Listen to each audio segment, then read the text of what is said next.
Namaskar, I am Rajesh Agarwal and welcome to my YouTube channel. Nowadays, much is said about toolkit.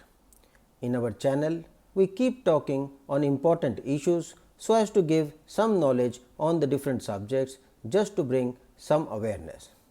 So, ये toolkit क्या है? What relation it has with some crime like sedition on a social media?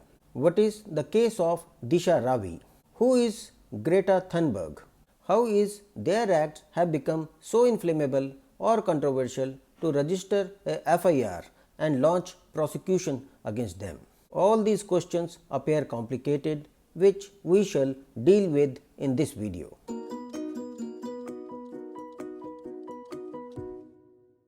Now, toolkit is a set of software tools kept at one place for a particular purpose of social media marketing. There is one young girl called Greta Thunberg, a Swedish national who is just 18 years, who became popular in social media for her role as environmentalist activist.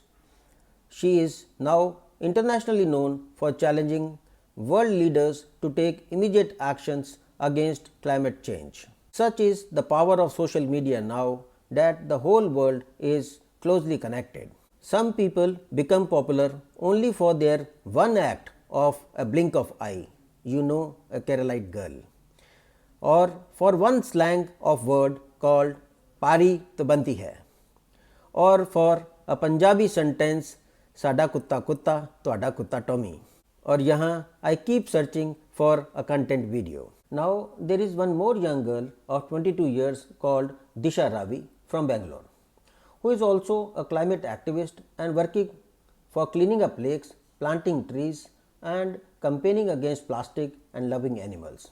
Everything good, but then what is the problem? That she was arrested from Bangalore, brought to Delhi for an offence of sedition and conspiracy. The charge against her was that she participated in gathering support for the farmers' protest in India from the people abroad. She remained in police custody and then also in judicial custody and could get bail only after 9-10 days. Opposing her bail was Additional Solicitor General appearing before district courts to say that Delhi police has registered a FIR against Greta Thunberg and that there is an organization called Poetic Justice Foundation which is behind toolkit to gather support for farmers' protest from international community, and that the real plan was to defame India and to create unrest here. Unrest is created on 26th of January during the farmers' tractor rally in Delhi. It is alleged against Disha that she is key conspirator in formulation of a protest toolkit and that she is charged with an offence of sedition. Now, what is sedition? Section 124 capital A IPC defines sedition. It prosecutes persons if their act brings hatred towards government established by law, which is punishable up to life imprisonment. The offence is cognizable and non-bailable and non-compoundable in nature. It is an old colonial law which British government used against Mahatma Gandhi, Bal Gangadhar Tilak, Annie Besant, Maulana Azad and other freedom fighters. In England itself, it stands abolished now, but still exists in democratic India. Now, the question is, if the farmers' protest or supporting such protest is a danger to India's sovereignty, security or integrity? Protest still remains a democratic right in this country.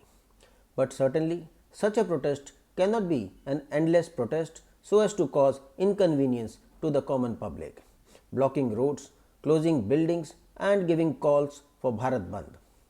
To my mind, the purpose of protest is to attract the attention of the government to a particular cause, and if government is insensitive to the situation for a particular period, then it must be treated as a public interest litigation and court intervention should become mandatory and protest situation should be normalized. Now, the question is, what exactly is the crime Disha Ravi is accused of? Is it illegal to gather support for a protest in India or communicate with the people abroad? can Ravi be treated to have triggered the violence on 26th of January? Is editing a toolkit illegal? See, there is no law which says that one can inquire about the weather in Canada but not their views on the farmers' protest in India.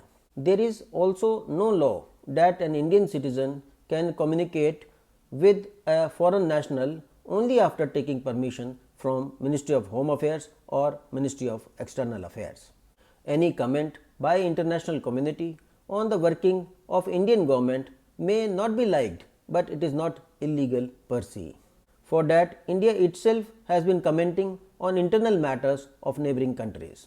Moreover, the NGO to which Disha Ravi and Greta Thunberg are attached is working only for preserving ecology and is not any terrorist or banned organization. Further, that Disha is not accused of communicating individually with any person arrested for the violence on 26th of January. But then any individual communication is not mandatory under the law. Propagating to the world that any foreign dignitary invited by the Indian government would be opposed on the Republic Day participation may amount to an attack on the sovereignty of the nation.